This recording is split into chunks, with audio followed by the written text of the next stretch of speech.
Как се чувствате да организирате този прекрасен конкурс в Шумен?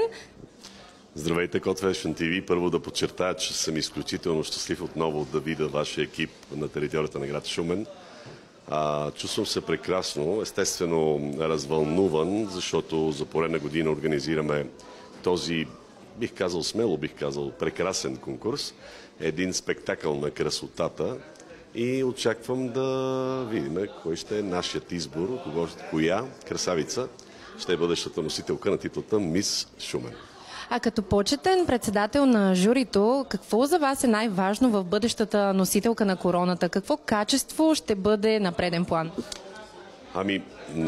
Ние мисля, че доказахме по някакъв начин, имайки в предвид вече трета поредна година, че шуменки са Мис България, Сара Младенова, Александра Кръстева и Илияна Борисова. Държиме и наблюдаваме най-вече да имат естествена красота, разбира се, след което сценично поведение, походка, височина и така. А смятате ли, че е възможно момиче от Шумен да бъде новата носителка на короната на Мис България за четвърта поредна година? Надявам се, въпреки че, честно казано, си мисля, че малко ще ни дойде в повече 4 години една след друга, но късмет.